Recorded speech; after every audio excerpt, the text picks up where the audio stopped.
Hi everyone, my name is Christine Asavaloff and I am stoked to be coming to you today from my backyard to do a video for Do the Okanagan. I am a Kelowna local, at least kind of. I've lived here for 3.5, 4 years. I absolutely love the Okanagan. I sell advertising for Black Press Multimedia. So when I'm not selling advertising to the world, I write. I'm an author. So I am currently working on my second book. It is a co-author project or a collaboration with a bunch of other authors, one of which is Kristen, co-owner of Do the Okanagan. So shameless plug there. It is called Fear Less. So it's all about how fear gets in our way, keeps us stuck, prevents us from going after the life we want, and how we might be able to overcome it. So that book is going to be out in spring of 21. So we're super excited. So stay tuned for details on that, as we will be letting you know when it's out for pre-order. But the book that I'm here to chat with you about today is the first book that I wrote, called Dear Love, I'm Ready for You. So this came out in November. It is also a co-author project. I wrote this book with about 18 other women from all over the world. We wrote it with a publisher out of Ontario called Golden Brick Road Publishing House. I encourage you to check them out. All of the titles that they have published are absolutely amazing. They specialize in this co-author or collaborative approach, and they were just such a pleasure to work with. I'll post the link below, the direct link to this book, so you can order it if you so choose, and I will also include a discount code which will save you 20%, and it is valid for any titles that you see, and I really encourage you to check them all out. They are all amazing. So, Dear Love. Dear Love, I'm Ready for You is a collection of stories about the power of love. Not fairy tale prince and princess love, real life love. The kind that challenges you, brings you to your knees, cracks you open, and pushes you to build a better version of yourself every single day. The transformative love is real and messy and comes in infinite packages. Love is not only for romantics. We experience it within family, friendships, workplaces, and hobbies, but where it needs the most attention is in the love for the self. It is the most potent force in the world. When we open our hearts and are willing to be led and work with this powerful force, miracles will happen. So it is absolutely fabulous. The stories in this book, they definitely moved me and definitely changed my life. So please check it out. But I would love to give you a little snippet of my chapter, which is called A Non-Linear Kind of Love. There we are. Certainly don't look like that every day, do I?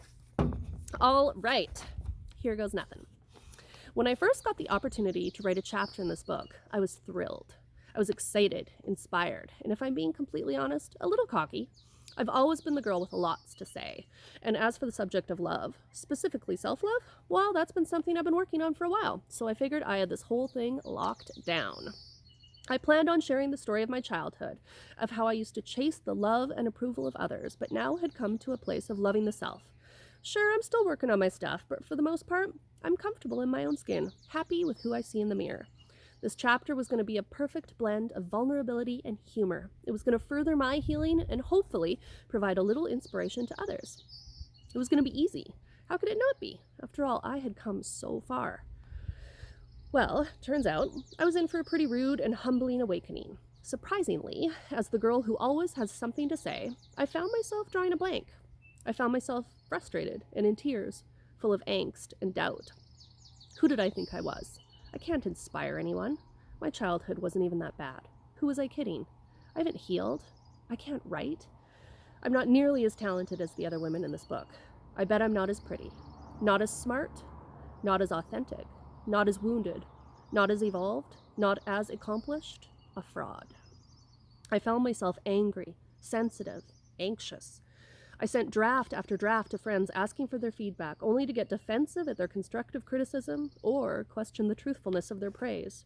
I was snappy with my children. I was, out of nowhere, a depressed, insecure little girl again. What the hell was happening?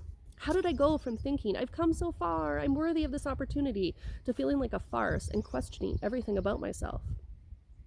Turns out I didn't have self-love as locked down as I thought. It turns out I still very much look to others for approval. It turns out this whole healing and self-love thing is not linear at all. I don't know why this came as a bit of a surprise to me. I mean, I've read enough self-help books and spent enough time in counselors' offices to know that this process can be a 1 step forward, 2 steps back kind of thing. But it was startling to see how much my opinion of myself still depends on how others see me. If my friends think I'm smart, funny, successful, then I'm smart, funny, successful. If men think I'm beautiful, then I'm beautiful. If the world tells me I'm worthy of love, then I have permission to love myself. So I'll leave it at that. Hopefully that entices you to grab a copy and check it out. Honestly, I know I'm biased, but it's fabulous. So please check it out. As I said, I'll post the link below. Also, follow me on Instagram. I will post that too. And yeah, check it out. Check out all their titles. Lord knows we have lots of time to read now. So stay safe, stay healthy, and I will hopefully see you guys soon. Bye.